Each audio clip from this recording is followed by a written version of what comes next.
नेपाल दर्पणमा साथी भोजेन्द्र बस्नेतसँगै अर्जुन पोखरेलको नमस्कार। नेपाल दर्पण उज्यालो रेडियो नेटवर्क काठमाडौँमा 90 मेगाहर्जसँगै देशभरि विभिन्न एफएम स्टेशनहरूबाट तथा मोबाइल एप्लिकेसन र अनलाइनबाट संसारभर एकसाथ प्रसारण भइरहेको छ। नेपाल दर्पण सुरु गरौं मुख्य खबरका शीर्षकहरूबाट। बाढी पहिरो र डुबानका कारण 7 जनाको ज्यान गयो। 16 ठाउँमा सडक बन्द। रातिदेखि धेरै ठाउँको मौसम खुल्दै जाने। एमालेको विधान महाधिवेशन साउन 25 गतेदेखि गर्न प्रस्ताव। भदौ 15 गते गाउँ नगरको अधिवेशन। देउबालाई दिएको समर्थन फिर्ता नलिनेहरू एमाले हुनै नसक्ने अध्यक्ष ओलीको भनाई। वैकल्पिक सरकार बनाउनेमा हस्ताक्षर जसको कायम रहन्छ ती पार्टी कार्यकर्ता होइनन्। अब कोरोना विरुद्धको खोप अभाव नहुने प्रधानमन्त्री ओलीको दाबी। थप 2328 जनामा कोरोना संक्रमण पुष्टि। कोरोना विरुद्धको खोप लगाएकाहरूलाई यात्रा अनुमति दिने युरोपेली संघको तयारी। कोभिसिल्ड खोप लगाएकाहरूले भने मान्यता नपाउने। र युरोकप फुटबलमा आज डेनमार्क र चेक रिपब्लिक खेल्दै इङ्ल्यान्डलाई युक्रेनको चुनौती। उज्यालो रेडियो नेटवर्कबाट प्रसारण भइरहेको नेपाल दर्पणमा अब सुनौ पूरा खबर। लगातारको वर्षाका कारण बाढी तथा पहिरोमा परि 7 जनाको ज्यान गएको छ। गोर्खामा 3 जना, धादिङमा 2 तथा उदयपुर र सङ्खुवासभामा 1 जनाको ज्यान गएको हो। गोर्खाको सिरान्चोक गाउँपालिका वडा नम्बर 7 मा पहिरोले घर पुर्दा 80 वर्षका रमन पाण्डे र उहाँकी श्रीमती 70 वर्षकी नन्दकुमारी पाण्डेको ज्यान गएको गोर्खा प्रहरीले जनाएको छ। यस्तै फुङ्गी खोलाले बगाएर गोर्खाको आरुघाट गाउँपालिका वडा नम्बर 1 श्यामचेतका 26 वर्षका किरण लामाको ज्यान गएको छ। यस्तै द्वार खोलाले बगाएर उदयपुरको चौदण्डीगढी नगरपालिका 7 का 65 वर्षका गोमशेर राई र हेवा खोलाले बगाएर सङ्खुवासभाको 5 खपन नगरपालिका वडा नम्बर 8 का विष्णुकुमार नेउपानेको ज्यान गएको छ। यस्तै पृथ्वी राजमार्ग अन्तर्गत धादिङको रोराङ गाउँपालिका वडा नम्बर बेनीघाट रोराङ गाउँपालिका वडा नम्बर 10 मा पहिरोले ट्रक थिच्दा चितवनको राप्ती नगरपालिका 6 का बिरबल चेपाङ र भारत घर भएकी सोनी देवीको ज्यान गएको प्रहरीले जनाएको छ। यसैबीच यस वर्षको मनसुन सुरु भएपछि वर्षा बाढी तथा पहिरोका कारण 38 जनाको ज्यान गएको छ। 31 जना हराइरहेका छन्। बाढी पहिरोमा परेर 47 जना घाइते भएका छन्। यस्तै मनसुनजन्य विपदबाट झण्डै 500 घर पूर्ण क्षति भएका छन्। 112 घरहरूमा आंशिक क्षति पुगेको छ। झण्डै 3 दर्जन सरकारी कार्यालयमा क्षति पुगेको छ। 23 वटा झोलुङ्गे पुल, 14 वटा पक्की पुल निर्माणाधीन र सञ्चालनमा रहेका साना ठुला गरी 25 वटा जलविद्युत आयोजनामा क्षति पुगेको छ। मनसुन सुरु भए लगत्तै अवरुद्ध बनेका मनाङ जाने बाटो, बाजुरा जाने बाटो र सिन्धुपाल्चोकको तातो पानी नाका जाने बाटो लामो समयदेखि बन्द छन्। अहिले देशका 16 ठाउँमा सडक बन्द छ। नारायणगढ मुक्लिन खण्डमा बन्द भएको बाटो अहिले एकतर्फी सञ्चालनमा आएको छ। पूर्व पश्चिम राजमार्ग अन्तर्गत बुटौल नारायणगढ सडक पनि केही बेर रोकिने र केही बेर चल्ने भइरहेको छ। दुवै सडकमा गाडीको चाप छ। बीपी राजमार्ग अन्तर्गत काभ्रेज सडक खण्ड पनि एकतर्फी बाटो सुरु भएको छ। आज मध्य पहाडी लोकमार्गको खोटाङको हलेसी खण्डमा पहिरो गएर बाटो बन्द भएको छ। त्रिभुवन राजपथको मकवानपुर खण्डमा पहिरो गएर बाटो बन्द छ। यस्तै 3 दिनदेखिको ठूलो पानीका कारण विभिन्न ठाउँमा बाढी पहिरोका घटना तथा डुबान भइरहेका छन्। विशेष गरी पूर्वी तराईका जिल्लामा विभिन्न ठाउँमा डुबान भएको छ। सुनसरीमा झण्डै 200 घर परिवारलाई सुरक्षित ठाउँमा सारिएको छ। सप्तकोशी नदीमा पानीको बहाव बढ्दा कोशी ब्यारेजका 29 वटा ढोका खोलिएको छ। यस्तै उदयपुरको विभिन्न पालिकामा गरी 500 भन्दा धेरै घर डुबानमा परेका जिल्ला प्रशासन कार्यालय उदयपुरले जनाएको छ। झापाको झापा गाउँपालिका र गौरीगञ्ज गाउँपालिकामा गरी 35 घर डुबानमा परेका छन्। बाढीका कारण सप्तरीको दक्षिणी भेगका तिलाथी, कोइलाडी, लोनिया, सकरपुरा, रमपुरा, मल्हियाना लगायतका ठाउँ पनि जोखिममा परेकोले स्थानीयलाई सुरक्षित ठाउँमा रहन भनिएको छ। ढलको पानीको निकास नहुँदा धनुषाको जनकपुर धाम उपमहानगरपालिकाका विभिन्न घरमा पानी पसेको छ। यस्तै वीरगञ्ज पनि डुबानमा परेको छ। यसैबीच आज रातिदेखि मौसम खुल्दै गएको छ। अब केही दिन मौसम केही कमजोर हुने मौसमविदले बताएका छन्। अहिले पनि देशका धेरैजसो ठाउँमा मनसुन कमजोर रहेको र अबका केही दिन लामो समय ठूलो पानीको सम्भावना कम देखिएको मौसमविद विभूति पोखरेलले जानकारी दिनुभयो। मनसुन कमजोर भए पनि मौसम बदली भएर सामान्य पानी पर्ने र कुनै कुनै ठाउँमा केही बेर ठूलो पानी पर्ने सम्भावना भने रहने उहाँले बताउनुभयो। विभिन्न नदीमा बढेको पानीको बहाव पनि पछिल्लो 6 घण्टादेखि निरन्तर घटिरहेको छ। नेकपा एमालेको विधान महाधिवेशन साउन 25 गते गर्ने प्रस्ताव केन्द्रीय समितिमा पेश भएको छ। आज बसेको केन्द्रीय समितिको बैठकमा महासचिव ईश्वर पोखरेलले साङ्गठनिक प्रतिवेदन पेश गर्दै सबै जिल्लाबाट साउन 5 भित्र सदस्यता विवरण पठाउने र साउन 25 गते विधान महाधिवेशन गर्ने प्रस्ताव गर्नुभएको हो। यस्तै भदौ 5 गते एउटा अधिवेशन र 15 गते नगरपालिका र गाउँपालिकाको अधिवेशन गर्न प्रस्ताव गरिएको छ। विधान महाधिवेशनको लागि मुख्य नेताहरूलाई विभिन्न जिम्मेवारी दिएको छ। बैठकमा प्रतिनिधि सभाको चुनाव र एमालेको महाधिवेशन जुझ्ने अवस्थामा महाधिवेशनलाई आउँदो वैशाखसम्म सार्न सकिने प्रस्ताव पनि पेश भएको छ। बैठकलाई सम्बोधन गर्दै अध्यक्ष केपी शर्मा ओलीले सर्वोच्च अदालतको फैसला आउने बेलासम्म पनि देउवाको पक्षमा दिएको हस्ताक्षर फिर्ता नगर्नेहरू एमालेमै रहन नसक्ने बताउनुभयो। मुद्दाको फैसला हुँदासम्म नेकपा एमाले ढाल्ने प्रमुख प्रतिपक्षको नेतृत्वमा वैकल्पिक सरकार बनाउनेमा हस्ताक्षर जसको कायम रहन्छ ती पार्टी कार्यकर्ता होइनन्, नेताहरू। मुद्दाको फैसला हुँदासम्म त्यसले त एउटा किता काट त गरिसक्यो नि, यसमा कुनै भ्रम पाल्नुहुन्छ र? हामी लचिला छौँ, एकताको पक्षमा छौँ, आह्वान गरिराखेका छौँ। तर सेकेर के भयो, सुमसुमाएर के भयो? फराकिलो मनका साथ काम गर्ने, पार्टीमा आएर काम गर्छ भने ठिक छ, ओदाका बार्गेनिङ चल्दैन, काम छैन।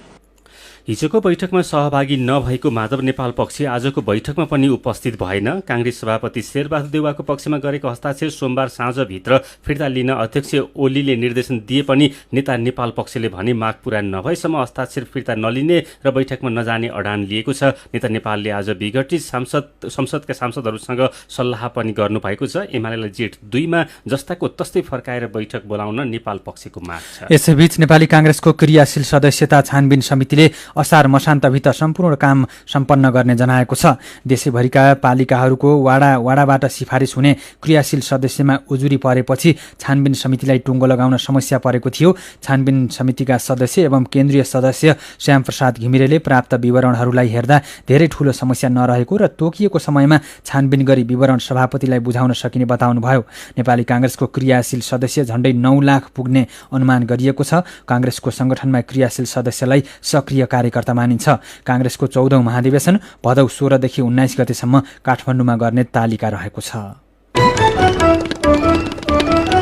प्रधानमन्त्री केपी शर्मा ओलीले अब नेपालमा कोरोना भाइरस विरुद्धको खोपको अभाव सकिएको दावी गर्नुभएको छ। त्रिशुली 3B को प्रसारण लाइन र सब स्टेशनको भर्चुअल माध्यमबाट उद्घाटन गर्दै प्रधानमन्त्री ओलीले मित्र राष्ट्रहरूसँगको संवादबाट खोपको समस्या समाधान भएको भन्दै अब खोप लगाउने अभियान नै चलाउने दावी गर्नुभयो। अब लगातार खोप आउने भएकोले पहिले जोखिमयुक्त समूहलाई र त्यसपछि क्रमशः सबै नागरिकलाई खोप दिने ओलीले बताउनुभयो। उहाँले हप्ता 15 दिनमै नसकिए पनि जोखिमका हिसाबले समूह तोकेर लगातार खोप दिने बताउनुभयो। सरकारकै प्रयासबाट नेपालमा कोरोना महामारीको क्षति कम भएको दावी गर्दै उहाँले अब खोप पनि आउने भएपछि थप सुरक्षित हुने बताउनुभयो। यसैबीच पछिल्लो 24 घण्टामा थप 2328 जनामा कोरोना भाइरसको संक्रमण पुष्टि भएको छ।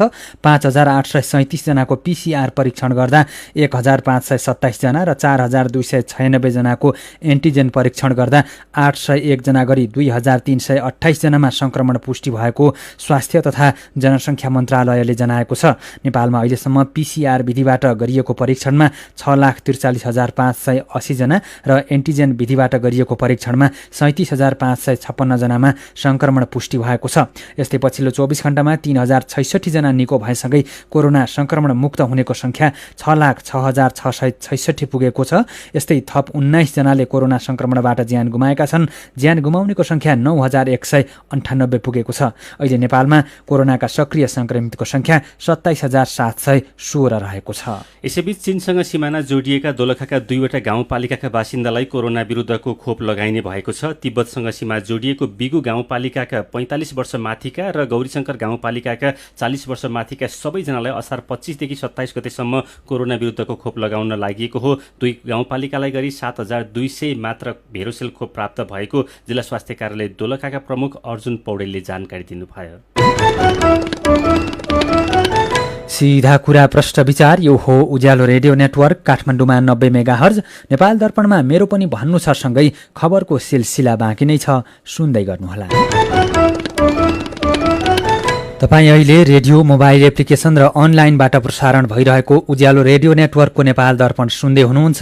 यतिन्जेल हामीले बाढी पहिरो र डुबानका कारण 7 जनाको ज्यान गयो, 16 ठाउँमा सडक बन्द, रातिदेखि धेरै ठाउँको मौसम खुल्दै जाने, एमालेको विधान महाधिवेशन साउन 25 गतेदेखि गर्न प्रस्ताव, अब कोरोना विरुद्धको खोपको अभाव नहुने प्रधानमन्त्री ओलीको दाबी लगायतका खबर प्रस्तुत गर्यौं। नेपाल दर्पणमा अब बाँकी खबर। Samundratar Trishuli B hub station 132 KV प्रसारण लाइन तथा सब स्टेशनको काम सम्पन्न भएको छ। नुवाकोटमा निर्माण सम्पन्न भएको आयोजनाको प्रधानमन्त्री केपी शर्मा ओलीले काठमाडौँबाट स्विच थिचेर उद्घाटन गर्नुभएको छ। प्रसारण लाइन अन्तर्गत दुप्चेश्वर गाउँपालिकामा रहेको समुद्रटार सब स्टेशनदेखि किस्पाङ गाउँपालिकामा रहेको त्रिशुली 3B हब स्टेशनसम्म 84 वटा टावरको निर्माण गरिएको छ। 26 किलोमिटर लामो 132 केबी डबल सर्किटको यो प्रसारण लाइनबाट समुद्रटार सब स्टेशनलाई काठमाडौँ उपत्यकाको मातातीर्थ सब स्टेशनमा जोड्ने योजना छ। नेपाल विद्युत प्राधिकरणका कार्यकारी निर्देशक हितेन्द्र देव साक्यले प्रसारण लाइनबाट रसुवा र नुवाकोटमा उत्पादन भई त्रिशुली 3B हब स्टेशनमा प्राप्त हुने 200 मेगावाट भन्दा धेरै विद्युतलाई सिधै काठमाडौँ ल्याउन ठूलो मद्दत पुग्ने बताउनुभयो। नेपाल सरकारको लगानी र एसियाली विकास बैंक एडीबी र युरोपेली लगानी बैंक EIB को सहुलियतपूर्ण ऋणमा निर्माण भएको प्रसारण लाइन र सब स्टेशनको कुल लागत 1 अर्ब 55 करोड रुपियाँ रहेको छ। यसैबीच निर्माण सम्झौता अवधि सकिन 3 दिन मात्रै बाँकी रहेको पोखरा क्षेत्रीय अन्तर्राष्ट्रिय विमानस्थल निर्माण कार्य 79% मात्रै सम्पन्न भएको छ। कोरोना महामारीका कारण लक्ष्यअनुसार काम हुन नसक्दा तोकिएको समयमा काम नसकिएको पोखरा क्षेत्रीय अन्तर्राष्ट्रिय विमानस्थलका उपप्रबन्धक तथा इन्जिनियर कृष्ण पौडेलले जानकारी दिनुभयो। चीनबाट कामदारहरू आउन नसक्दा तथा महामारीको कारण पनि पर्याप्त काम हुन नसकेको उहाँले बताउनुभयो। निर्माणको लागि 300 भन्दा धेरै चिनिया कामदार चाहिनेमा अहिले 166 जनाले मात्रै काम गरिरहेका छन्। भक्तपुरको चाँगुनारायण नगरपालिकाले बचत खाता छोरीको सुरक्षा जीवनभरिको कार्यक्रम अन्तर्गत 937 छात्राको बैंक खाता खोलिदिएको छ। नगरपालिकाले सामुदायिक विद्यालयमा अध्ययन गर्ने स्थानीय छात्राहरूको बैंक खाता खोलेर हरेक वर्ष 4000 रुपियाँ जम्मा गर्दै आएको छ। अघिल्लो वर्ष सुरु भएको कार्यक्रम अन्तर्गत 937 जनाको खातामा 4000 का दरले रकम पठाएको नगरपालिकाले जनाएको छ। छात्राले 12 कक्षा उत्तीर्ण भएपछि एकमुष्ट ब्याजसहित झिकेर कुनै व्यवसाय वा थप उच्च शिक्षा अध्ययन गर्न लगानी गर्न सक्नेछन्। भक्तपुरमै आफ्नै छोरीलाई यौन दुर्व्यवहार गर्ने एकजना पक्राउ परेका छन्। 15 वर्षकी छोरीलाई पटक पटक यौन दुर्व्यवहार गरेको आरोपमा चाँगुनारायण नगरपालिका 8 सुडालका 31 वर्षका एक व्यक्ति पक्राउ परेका महानगरीय प्रहरी परिसर भक्तपुरले जनाएको छ। उनलाई बाल यौन दुरुपयोग कसुरमा अदालतबाट म्याद थप गरेर अनुसन्धान भइरहेको प्रहरीले जनाएको छ। डोटीको शिखर नगरपालिका वडा नम्बर 4 का टीकाराम भट्ट हराएको 23 दिनपछि शव भेटिएको छ। घरबाटै हराएको भट्टको शव खनकट्टी सामुदायिक वनमा भेटिएको हो। सडेको अवस्थामा भेटिएको शव कपडा तथा मोबाइलका आधारमा चिनिएको प्रहरीले जनाएको छ। मेरो पनि भन्नु छ। आजको मेरो पनि भन्नु छमा हामीले बाढी पहिरोको विपद र कोरोना संक्रमण जोखिमका बारेमा तपाईले उज्यालोको फेसबुक पेजमा राख्नुभएका विचारलाई समेटेका छौं। सरस्वती बराल लेख्नुहुन्छ, हरेक वर्ष बर्खायाममा बाढी पहिरोको जोखिम हुन्छ। सरकारले पूर्व तयारी गरेको भने पनि जनधनको क्षति हुन्छ। यो बेला जो पानी परेर जोखिम ठाउँमा हुनुहुन्छ सतर्कता अपनाऊ। सबैले ख्याल गरौं। अप्ठ्यारोमा परेकाहरूलाई सहयोग गरौं। कोरोना महामारीले पनि दुःख दिएको छ। रोगसँग पनि सतर्क रहौं। कोरोना महामारी हटेको होइन घटेको मात्र हो शीर्षकको खबरमा अर्जुन चेम्जोङ लेख्नुहुन्छ, संक्रमणबाट जोगिन नागरिक आफैमा भर पर्छ। सरकारले संक्रमितको संख्या देखाउने मात्रै काम गरेको छ। मजदुर वर्गलाई गरी खान गाह्रो भइसक्यो। बरु रोगसँग लड्न सकिएला तर भोकसँग नसक्ने अवस्था आइसक्यो। जनजीवन सहज पार्नेतर्फ ध्यान दिउँ। अघिल्लो वर्ष जस्तो विशाल सभा सम्मेलन, जुलुस र जमघट नगरौं। रोशन राई र सरोज अधिकारी लेख्नुहुन्छ, संक्रमण केही घटेकै हो तर तथ्याङ्क पनि घटाइएको हुन सक्छ भन्ने बुझेर नागरिक नै आफै सतर्क हुनुपर्छ। अनि रुद्र प्रसाद काफ्लेले कोरोना विरुद्धको खोपको पहिलो डोज दिँदा सरकारले कमजोरी गरेको भन्दै लेख्नुहुन्छ, पहिलो खोप दिएपछि दोस्रो डोज खोप दिन गम्भीर हुनु पर्दैन। कोभिसिल्डको दोस्रो खोपको प्रतीक्षामा रहेकाहरूका लागि तत्काल जसरी हुन्छ व्यवस्था गर्नुपर्छ।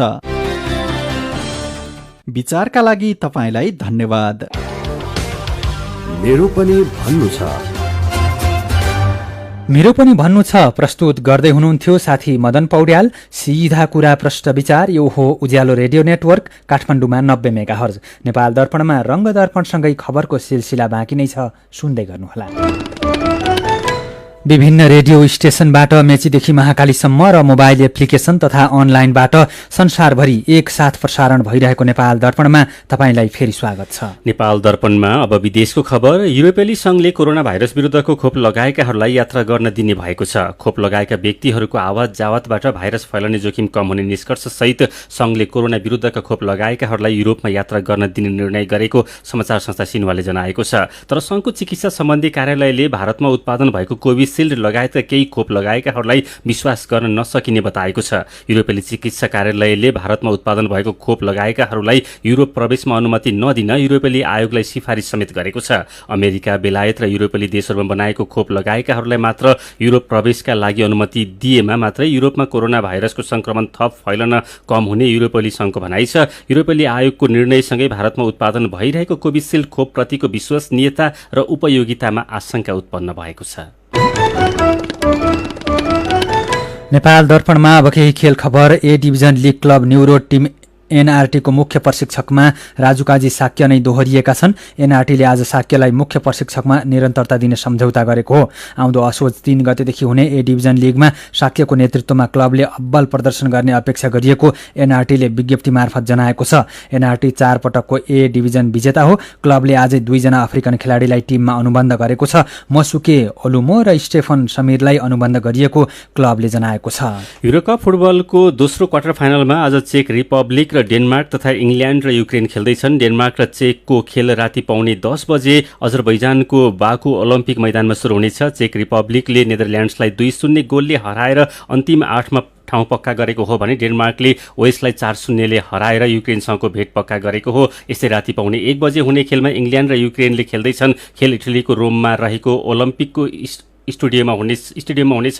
प्री क्वार्टर फाइनलमा युक्रेनले स्विडेनलाई 2-1 गोलले हराएको थियो भने इङ्ल्यान्डले जर्मनीलाई 2-0ले पराजित गरेको थियो। युरोकपमा गैराती बेल्जियमलाई हराउँदै इटली र स्विजरल्यान्डलाई हराउँदै स्पेन सेमिफाइनलमा प्रवेश गरेका छन्। इटलीले बेल्जियमलाई 2-1 गोलले र स्पेनले स्विजरल्यान्डलाई पेनाल्टी सुट आउटमा 3-1 गोलले हराएका हुन्। र कोपा अमेरिका फुटबलमा ब्राजिलले चिली र पेरुले पाराग्वेलाई हराएर सेमिफाइनलमा प्रवेश गरेका छन्। आज बिहान भएको क्वार्टर फाइनलको खेलमा चिलीलाई हराउँदै ब्राजिल अन्तिम 4मा पुगेको हो। ब्राजिलका लुकास पाक्टेकाले खेलको 46औं मिनेटमा गोल गरेको निर्णायक गोल भयो। खेलको 50औं मिनेटमा ग्याब्रियल जिसस रातो कार्ड खाँदै मैदान बाहिरिएपछि ब्राजिल 10 खेलाडीमा सीमित बनेको थियो। ब्राजिलले सेमिफाइनलमा पेरुसँग खेल्नेछ। आज बिहान भएको खेलमा पाराग्वेलाई हराउँदै पेरु सेमिफाइनलमा पुगेको छ। पेनाल्टी सुटआउटमा पेरुले पाराग्वेलाई 4-3 गोलले हरायो। क्वार्टर फाइनलको तेस्रो खेलमा भोलि बिहान पाउने 4 बजे उरुग्वे र कोलम्बिया तथा चौथो खेलमा बिहान पाउने 7 बजे अर्जेन्टिना र इक्वेडर खेल्दैछन्। साथी जानुका दुवाडीले तयार पार्नु भएको रङ्ग दर्पणसँगै उज्यालो रेडियो नेटवर्कबाट प्रसारण भइरहेको नेपाल दर्पणको समय सकिनै लागेको छ। बिदा हुनु अघि आजका मुख्य खबरका शीर्षकहरू फेरि एकपटक। बाढी पहिरो र डुबानका कारण 7 जनाको ज्यान गयो। 16 ठाउँमा सडक बन्द। रातिदेखि धेरै ठाउँको मौसम खुल्दै जाने। एमालेको विधान महाधिवेशन साउन 25 गतेदेखि गर्न प्रस्ताव। भदौ 15 गते गाउँ नगरको अधिवेशन। देउबालाई दिएको समर्थन फिर्ता नलिनेहरू एमाले हुनै नसक्ने अध्यक्ष ओलीको भनाई। अब कोरोना विरुद्धको खोप अभाव नहुने प्रधानमन्त्री ओलीको दाबी। थप 2328 जनामा कोरोना संक्रमण पुष्टि। कोरोना विरुद्धको खोप लगाएकाहरूलाई यात्रा अनुमति दिने युरोपेली संघको तयारी। कोभिसिल्ड खोप लगाएकाहरूले भने मान्यता नपाउने। र युरोकप फुटबलमा आज डेनमार्क र चेक रिपब्लिक खेल्दै इङ्ल्यान्डलाई युक्रेनको चुनौती। आजको नेपाल दर्पण सकिएको छ। प्रविधिमा साथ दिने साथी प्रवीण श्रेष्ठ र सरोज थापासँगै हामी भोजेन्द्र बस्नेत र अर्जुन पोखरेल पनि बिदा हुन्छौँ। कोरोनाको जोखिम कायमै रहेकोले सुत्नु अघि पनि साबुन पानीले मिची 20 सेकेन्डसम्म हात धुन नबिर्सनुहोला। नमस्कार।